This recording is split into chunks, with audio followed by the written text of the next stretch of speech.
किया भगवान के ऊपर। 18 दिन तक युद्ध करते रहे भगवान।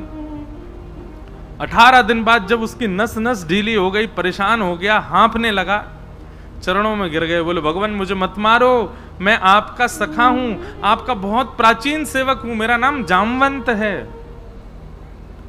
भगवान ने जैसे जामवंत नाम सुना, ठाकुर जी ने तुरंत उसको उठाया, हृदय से लगाया, पसीना पसीना है गए दोनों। 18 दिन से युद्ध कर रहे थे। जामवंत जी ने सुध पूछी कैसे आए भगवान। भगवान ने बताया ये मणि की वजह से हम पर आरोप लग गया है, ये मणि लेने आए हैं, मणि दे दो। जामवंत जी बोले भगवान दोनों हाथ आगे करो। भगवान ने दोनों हाथ आगे किए तो जामवंत जी ने एक हाथ में तो अपनी पुत्री छोटी सी थी, उसका हाथ पकड़ करके भगवान के हाथ में धर दिया और दूसरे हाथ में मणि रख दी। बोले भगवान अब मेरी पुत्री को भी स्वीकार करो और दहेज के रूप में ये मणि ले जाओ। भगवान बोले हम पे एक आरोप लगा है, अब 2 लग जाएंगे। और दूसरा आरोप क्या लगेगा? बोले इनको इंसान नहीं मिले थे ब्याह करने के लिए, जो बालू की बेटी थे ब्याह कर आए। पूरी द्वारिका हम पर प्रश्न चिन्ह उठाएगी। जामवंत जी बोले भगवान ये द्वापर में तो आप लीला पुरुषोत्तम हो, मर्यादा क्यों बता रहे हो मुझको? मर्यादा पुरुषोत्तम तो आप तब थे, एक पत्नी व्रती थे, अब तो आप लीला पुरुषोत्तम हो। और लीला पुरुषोत्तम मर्यादा का ध्यान नहीं रखता, मर्यादा का भाव नहीं रखता, वो तो लीला करता है। कृपा करके अब मेरी पुत्री को स्वीकार कीजिए, मैं वर्षों से प्रतीक्षा कर रहा हूं। लंबी कथा है, बड़ी प्रसिद्ध कथा है कि जामवंत जी को पहले से ही मन था, जब जनक जी अपने हृदय से लगाते थे राम जी को तो जामवंत जी दूर खड़े खड़े रुदन करते थे। उनको मन में आता कि कितने भाग्यशाली हैं जनक जी, क्यों इनके दामाद हैं भगवान, तभी ये सौभाग्य मुझे प्राप्त हो। तो भगवान ने आश्वासन दिया कि कोई नहीं, द्वापर में हम तुम्हारी इच्छा भी पूरी करेंगे। तो आज भगवान एक कथा है, बड़ी अच्छी कथा है कि भगवान जब रावण को मार करके आए वापस अयोध्या, राज तिलक आदि हो गया, तो जनक जी ने पत्र लिख करके भेजा। पत्र में लिखा था कि आप अपनी संपूर्ण सेना सहित, हमारी बहू, हमारी बेटी सहित चारों दुल्हा और चारों बेटियां कुछ दिन के लिए जनकपुर आइए। सब आपसे मिलना चाहते हैं, आपको देखना चाहते हैं। आप 14 वर्ष बाद लौट करके आए हैं। सीता जी के दर्शन की सबको इच्छा है, सब माताएं बहनें याद करती हैं, आप कृपा करके यहां पधारिए। तो जैसे ही पत्र आया तो सारे बानर नाचने लगे, बोले हम भी जाएंगे, हम भी जाएंगे, हम भी जाएंगे, भगवान के ससुराल जाएंगे। तो प्रभु श्री राम बोले हनुमान जी, जामवंत जी तैयारी करिए, लेकिन सुनिए हम भरत लक्ष्मण शत्रुघ्न हम जाएंगे, चारों बहुएं जाएंगी और कुछ आप लोग चलेंगे, सारी बानर सेना नहीं जाएगी वहां पर। तो जितने बानर बैठे थे बेचारे सब उदास हो गए, बोले क्यों जय जय, हम क्यों नहीं जाएंगे? भगवान बोले भाई देखो, बुरा नहीं मानना, तुम लोग सब बानर हो, छीन के खाना, झपट के खाना, किसी पे घुर्रा देना, ये सब तुम्हारा स्वभाव है। और ससुराल में हमको अपने मान की बड़ी चिंता है, ससुराल में मान होना चाहिए, नहीं तो साली सरेज सब पकड़ लेती हैं फिर। और आप सब लोग जाओगे, कहीं भी बैठ जाते हो, कहीं भी घुस जाते हो, ये सब क्रिया करोगे तो हमारी ससुराल में बड़ी हंसी होगी। आप लोग तो यहीं रुको, यहीं अयोध्या में आनंद करो, हम होके आते हैं। तो बानर सब बोले हाँ सही बात है जय जय, रावण से मरना था, रावण से मरवाना था तो हमको आगे कर दिया, और जब मालपुआ मिलने हैं तो फिर हमको पीछे छोड़ के जा रहे हो, ऐसा तो मत करो जय जय। हनुमान जी जामवंत जी से सब बानर कहने लगे आप कह दो ना ठाकुर जी हमको ले चलें। तो जामवंत जी सबसे आगे गए, सबसे बूढ़े बुजुर्ग वही हैं। जामवंत जी बोले भगवान आप बिल्कुल चिंता मत करो, ये सब कोई भी गलत हरकत नहीं करेंगे, मैंने सबको सिखा दिया, ये मुझको मेरा पालन करेंगे, जैसा मैं करूंगा ये सब वैसे ही करेंगे। भगवान श्री राम बोले ट्रायल दिखाओ हमको। सामने खड़े हो गए जामवंत जी और पीछे सारे बानर बैठे। अब जामवंत जी इधर देखें तो सारे बानर इधर देखें। जामवंत जी एक हाथ उठावे तो सारे बानर हाथ उठावे, जामवंत जी खांसे तो सारे बानर खांसे, जामवंत जी उछलें तो सारे बानर उछलें। बोले भगवान ये ऐसे ही जाएंगे ऐसे ही आएंगे, कुछ भी अपने मन से नहीं करेंगे। आपको इन पे भरोसा नहीं, मुझ पे तो है ना, ले चलो सबको। राम जी बोले देख लेना जामवंत जी नाक नहीं कटे हमारी। बोले बिल्कुल चिंता मत करो। गए, भगवान पूरी सेना लेकर के गए।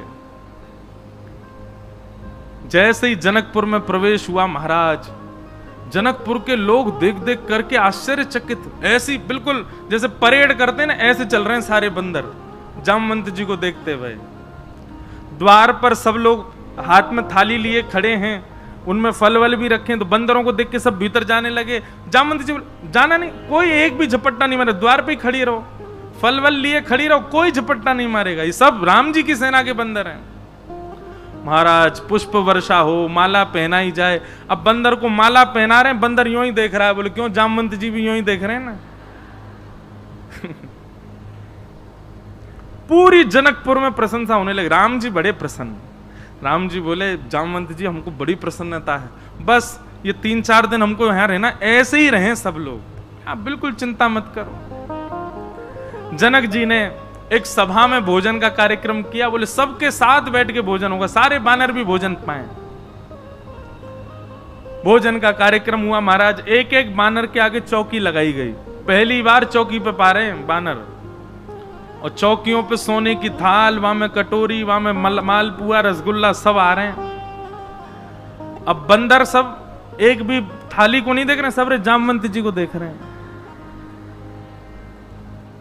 सामने जैसे ही कोई सामग्री पधराई जाए, बंदर के मुंह में पानी तो अब आपको स्वभाव है छीन के लेनो, लेकिन हाथ पांव सब बांध के बैठे हैं। बोले जामवंत जी जो करेंगे वही करना है। जनक जी ने कहा प्रारंभ कीजिए।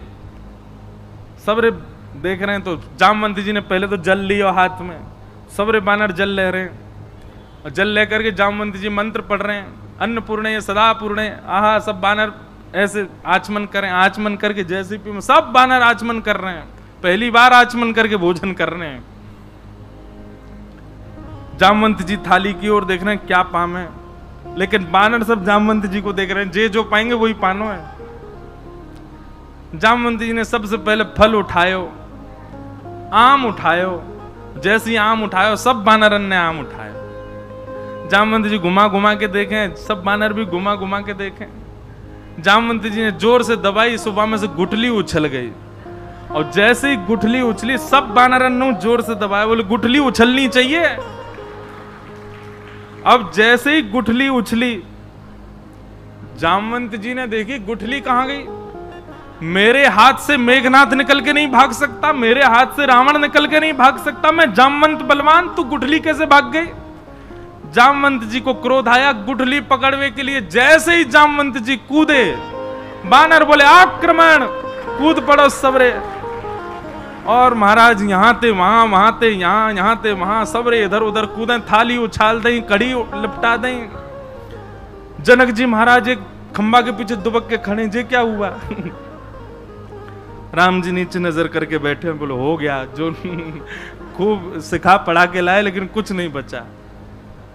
अब सबसे ज्यादा आत्मग्लानि हुई जामवंत जी को। जामवंत जी क्षमा मांगने लगे, लेकिन राम जी देखे ही नहीं रहे उनकी तरफ।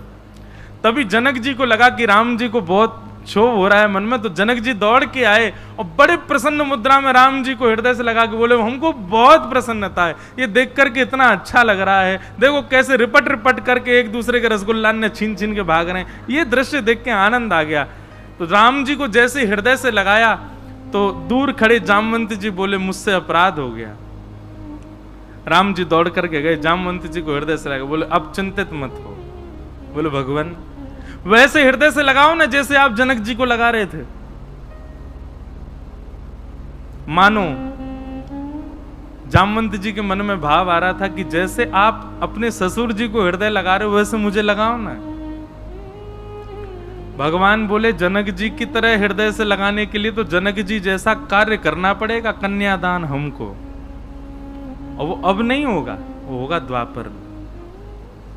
आपके कुल की कन्या को हम स्वीकार करेंगे। और आज वही दिन आया जब जामवंत जी ने ठाकुर जी को याद दिलाया तो जामवती का हाथ भगवान के हाथ में देकर पानी ग्रहण किया, विवाह हुआ और आज श्री जामवंत जी को ठाकुर जी ने अपने हृदय से लगाया। इतना रोए जामवंत जी, ऐसा सुख उनको अनुभव हुआ। ऐसी ठाकुर जी की लीला। तो जामवती के लेकर के भगवान वापस आए। 2 विवाह भगवान के हो गए, रुक्मणी और जामवती। मणि लाकर के भगवान ने पूरी दुनिया को दिखा दी और जामवती जी ने गवाही दे दी, बोले भगवान ने नहीं चुराई थी, ऐसे ऐसे पूरी घटना हुई थी।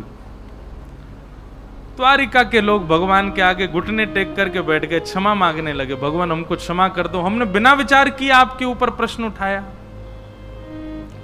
भगवान बोले संसार का नियम है, आप लोगों को क्षमा मांगने की आवश्यकता नहीं।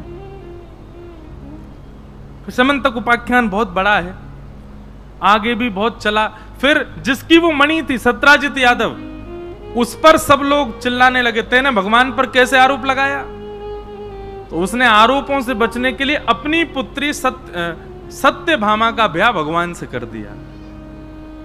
और भगवान का तीसरा ब्याह सत्यभामा के साथ में हुआ। कितने ब्याह हो गए? 3। सत्यभामा के साथ भगवान का ब्याह हुआ। चौथा ब्याह हुआ भगवान का श्याम सुंदर श्री यमुने महारानी की कालिंदी के साथ में, यमुना जी के साथ में भगवान का ब्याह हुआ। बंधुओं, यमुना जी कौन है? अनेक भाव बताए जाते हैं, परंतु श्री यमुना जी जब श्री किशोरी जी और ठाकुर जी दोनों कुंज में क्रीड़ा करते हैं और क्रीड़ा करते करते, विलास करते करते, रास करते करते जब दोनों के प्रश्वेत के बिंदु श्रम जल प्रकट होता है, वही श्रम जल श्री यमुना जी हैं। किशोरी जी और ठाकुर जी के अंग का श्रम जल ही श्री यमुना जी के रूप में प्रकट हुआ है। इसलिए यमुना जी एकमात्र ऐसी सहचरी हैं जो किशोरी जी के पक्ष की भी हैं और ठाकुर जी के पक्ष की भी हैं।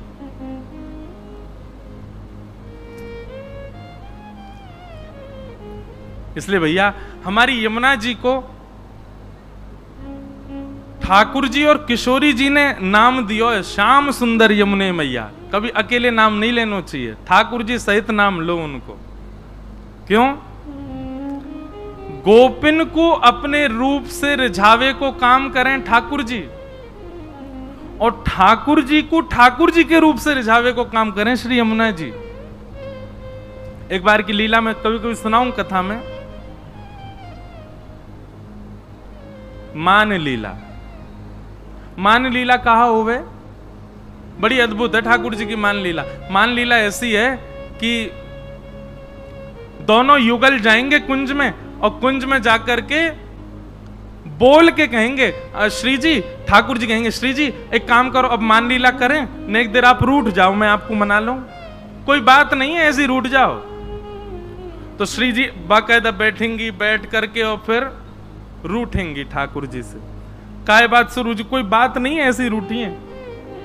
अब ठाकुर जी उनको मना रहे हैं, कभी चरणन में बैठ जाएं, कभी मोर बन के आवे, कभी नाच के दिखावे, कभी कछु गा के सुनावे।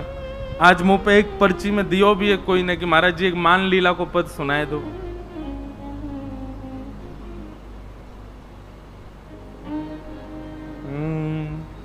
तेरो मुखनी को की मेरो श्यामा प्यारी, तेरो मुखनी को की मेरो श्यामा प्यारी, तेरो मुखनी को की मेरो राधे प्यारी, तेरो मुखनी को की मेरो राधे प्यारी।